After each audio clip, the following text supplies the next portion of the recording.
All right, well, thank you guys for coming out today. I appreciate the social distancing and wish we could have more people here, but we had to keep the numbers limited with everything going on. But I appreciate you guys coming out and showing your support for Mustangs and the course that we're doing here. For those of you that don't know, my name's Ryan Rose. I've been training horses and teaching horsemanship for about 15 years now, and I'm excited to share with you what I've learned over those years about horse psychology and how to create partnerships with horses versus forcing horses into correct behavior. And horse training is like a religion. I don't know if you guys knew that. How many of you guys out here have horses or work with horses? All right, about half of you. Very good. So for those of you guys that don't have horses, if you ever get a horse, you're going to find out right away that if you ask 2 different people how to train a horse, you're going to get 2 different answers on how to do that. If you ask 100 different people, you're going to get 100 different answers. And so everybody's got their personal preferences about this. And my personal preference is about working with the nature of the horse and understanding where they're coming from. So I always try to follow 2 things. I always try to work with the horse where they're at, and I always try to do less first. You know, you guys have probably heard some of the old kind of traditional ways of forcing a horse to do things. You gotta break them down, you gotta make them do it, you gotta make them listen. And that's kind of why I like starting off this demo with a little bit of a bridleless riding demo. You know, if you take away the bridle, you take away the reins, you're kind of left with raw communication. Is that horse following your focus? Is that horse in harmony with you? Is it wanting to work with you? If I was making her do this stuff, she could pretty easily make a different decision, couldn't she? She's got a lot of opportunity to do that. And what I'm excited about is to teach the participants that we have. So who's our participants here? Can you guys wave your hand? I was gonna say stand up, but you guys are standing already. So wave to everybody. So we got 9 Mustang tamers this year from all over the country. And yeah, so we'll introduce you guys to those guys later on. But nine folks from all over the country here to tame horses with me.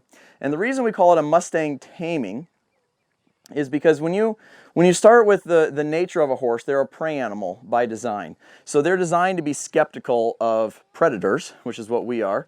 They're designed to be afraid of small spaces. They're designed to be perceptive to danger and intention and traps. Everything you kind of do with them, they can feel trapped by that. And so if we're going to take these Mustangs and we're going to round them up because we don't have enough land to keep them all on, do you guys know how many horses there are out in the wild right now? Anybody have some ideas? Maybe a couple hundred. 1,000. Think up a little more. We're talking like close to 125,000, maybe more horses in the wild, and there's meant to be about 75,000. And there's about 120. Do you guys see the problem? So we got more horses than we do land that's designated for them before they start eating the cattle farmers and other farm owners' land. And so that's where the problem comes up. And it's a significant problem, and it's one that's not going away easily. And so that means that those are the ones that are still wild. There are I haven't seen recent numbers, so don't quote me on this. But last I heard, there was like something like 30,000 of them in captivity around the country. There's a lot of horses that need adopting. And so if I could have my way, they would stay wild and they would just be out there, and we wouldn't be doing this course. There wouldn't be a need for it. But the reality is there's a situation going on, and these horses are a lot to handle for somebody who's new. And wouldn't you find it interesting that the #1 adopter of wild horses is first-time horse owners? You guys should all go, because if you know horses, you know that's a problem. That's a problem, okay? First-time horse owners don't need to be getting into Mustangs for their first horse. It's a recipe for somebody getting hurt, a horse getting hurt. It's not a good deal. So what we're going to do is we're going to make these horses more adoptable. And the way we're going to make them more adoptable is we're going to tame them. And by taming them, what we don't want to do is break them down and force them into submission. We want them to choose to see us as partners. We want them to see us as somebody they can be friends with and get along with. But in order to do that, we got to go their way a ways, and we got to think differently than the way predators do. Because predators would think about put a rope on them, snub them up to a post, and make them accept things. That's what a predator would naturally do. We use more of these, and we use it harder. That's like the natural response. Or other people's natural response would be to just do nothing at all. Just leave them kind of wild And then the problem is, if you kind of leave them wild, but they're in a pen, they're apt to get hurt. They're apt to put a foot through a panel. Their feet need to be trimmed on a regular basis. They need vaccinations. They need deworming. They need regular care. I mean, horses, you know, even domesticated horses that were born, you know, into somebody's farm and home, get hurt on just the things that we have with horses. Anybody that owns horses would be like, yeah, preach it. You know, they do. You know, vet bills is a common thing. So it's not practical to keep them wild at your house, is what I'm getting at. They need to be tame enough so that if there is a problem, they can be worked with by a vet or a farrier and be safely and humanely cared for.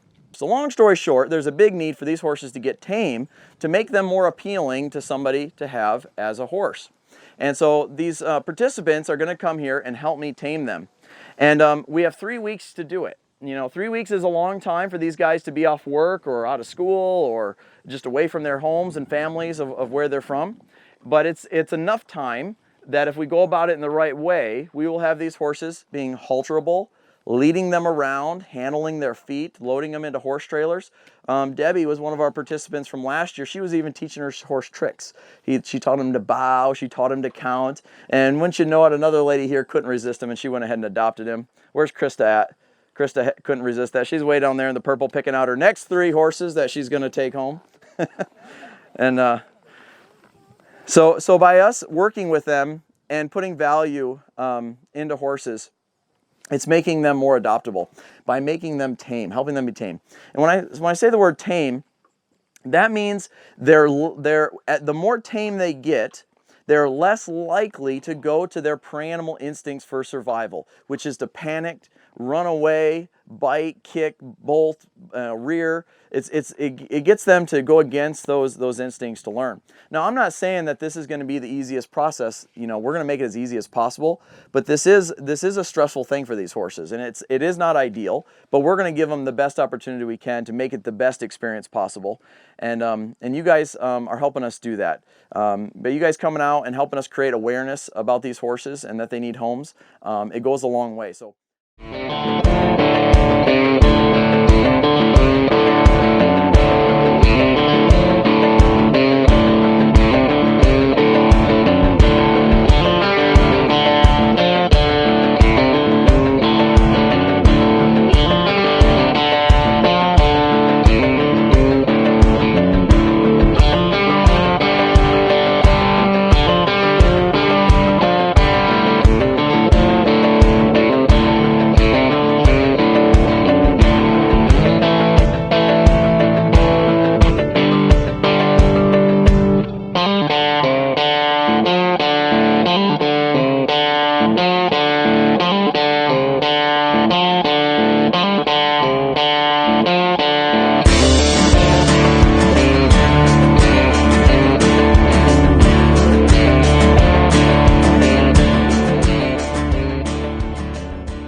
So this is about the biggest space these horses have been in a while. And so we're just going to let them run around a little bit and have a look around. And what I look for is which ones are willing to drop their head and relax first. Which ones are kind of hiding away between the other horses. Which ones are deciding to go somewhere first. The old Raffles there looks pretty quiet. The donkey. He looks like he owns the place already.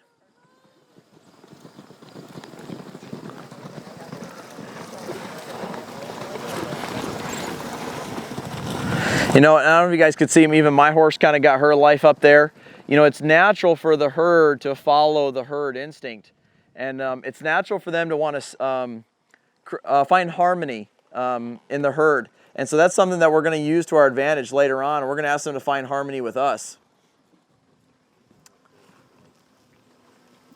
But you can see how the herd kind of moves together and they kind of act like one horse. What you're also looking for is for one to kind of lick and chew and lower their head. And when they lick and chew, it means they're switching nervous systems. When a horse gets a little bit nervous, they switch into what's called the sympathetic nervous system. As they get more settled or comfortable, they switch back to what's called the parasympathetic nervous system. And so this is something also that we want to use to our advantage. When a horse is doing something that we don't want them to do, we're going to allow them to be a little bit uncomfortable. And then we want them to find relief when they do what we want. So something that if I was, to work with them right now, which I'm not going to do, we're going to let the participants do that. But if they get to running, I could actually go towards them and put pressure on. And when they want to stop and get settled, I could walk away. So you can see the yearling here closest to us, she's licking and chewing. You can see this one on the outside here that sprinted off first. He's already covered in sweat, and they've not run around enough to be covered in sweat. He's covered in sweat because he's stressed right now and nervous. And see how he can't decide which way he's going, but can you see the rest of the herd's following him? You guys see that? They were all booking it that way. He planted it and went the other way. They all stopped and turned, right? So they're just looking around, except for Raffles. He's doing his own deal. See him? See the sweated up sorrel or bay in the center? That one finally licked and chewed there a little bit. Starting to lower his head. Oh, see a couple starting to think about eating grass down there? Yeah. That gray mare's kind of pretty, huh? She is. Is she older? Yes, she's 9, I believe.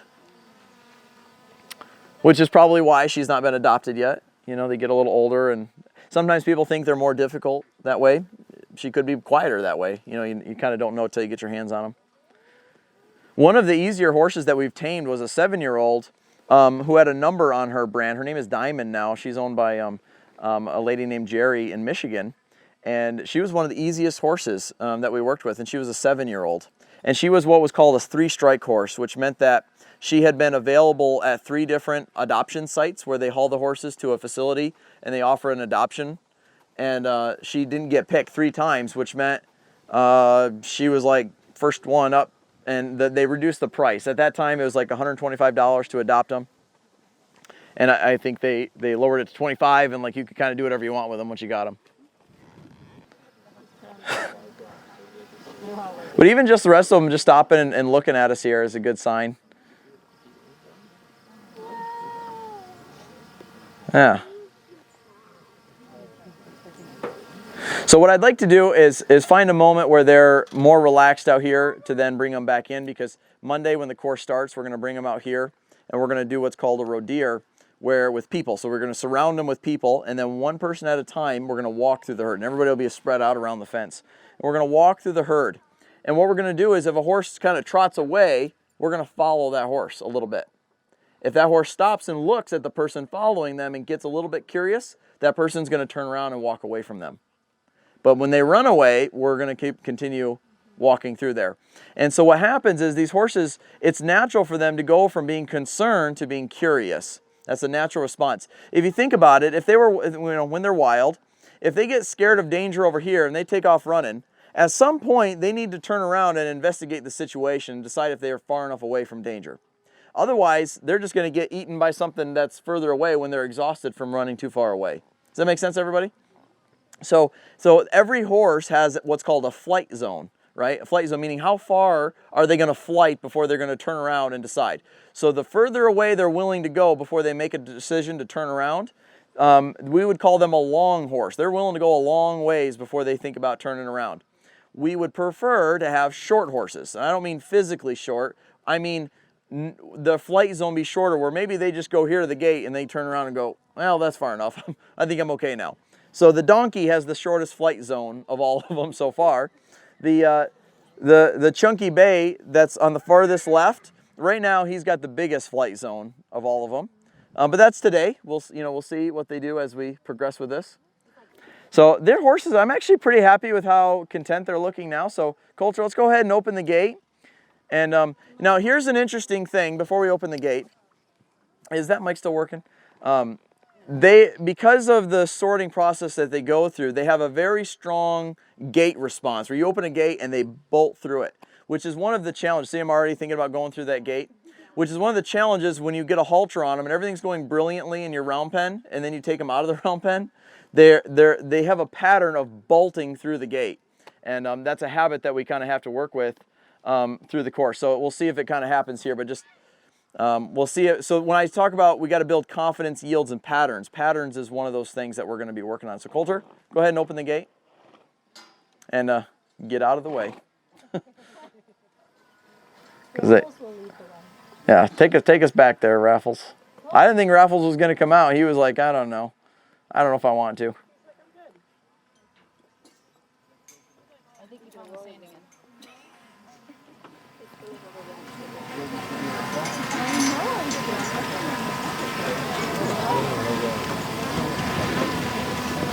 See the flight zone get shorter there?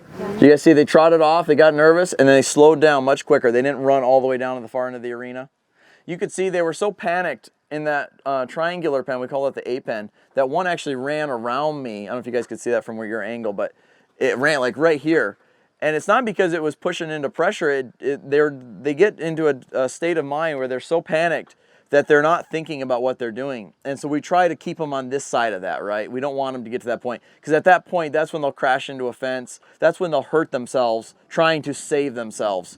So we try to keep them in a state where they're seeking comfort. They're looking for comfort. When you go past seeking comfort, safety is what they're worried about. And if they don't feel safe, that's when you'll see a horse do something so dramatic that they will hurt themselves trying to feel safe. Does that make sense, everybody? But if you keep them in one state lower than that, where comfort matters, then they're seeking comfort, which means they can see when you give them relief. If they're so worried and they're not comfortable enough to learn, that's when, again, they'll hurt themselves to try to feel safe, try to feel comfortable. Interestingly enough, the most difficult type of pressure to get these horses used to, does anybody know what it is? Anybody that's not been here for the taming before? Any guesses? It's called steady pressure. So when you have a horse giving to like a halter, if I pick up on the bridle reins here and I ask her to back up off that, that's her giving to steady pressure. If I press my leg on here and she steps over, that's steady pressure.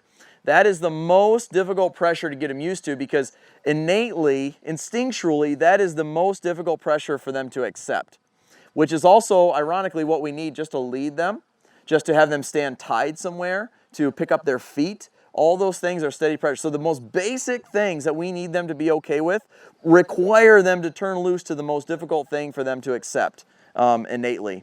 And so that's just something I thought it'd be interesting to point out. So I'm going to go back to my herding game. So I'm just going to put them. Now, they started going away from me there, so I'm going to retreat. I'm going to step away from them. You guys see the gait response? That's also called the Venturi effect.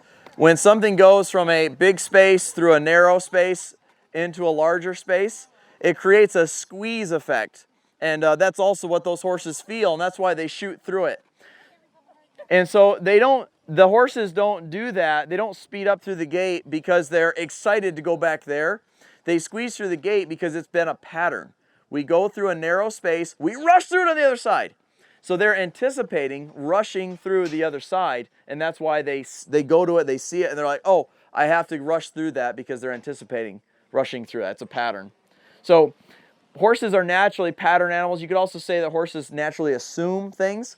And for some people, that's a disadvantage, but we can get ahead of them, and we can use that as an advantage when we're training them, the fact that they will anticipate things. So we need to teach them to anticipate good things and be prepared to be willing to do what we're asking them to do. All right. Well, thank you guys so much for joining us. Please go over and check out that silent auction. Thank the volunteers that are helping out back there. Cheryl puts this all together. She's on the far right down there. Everybody say a big thank you to Cheryl. It's a lot of effort putting this event together, and we thank you very much, Cheryl. And make sure you comment and like and share those posts and help us get these horses adopted. That's the goal, so we can keep finding more homes for more horses. So thank you guys all for coming out. Enjoy your afternoon.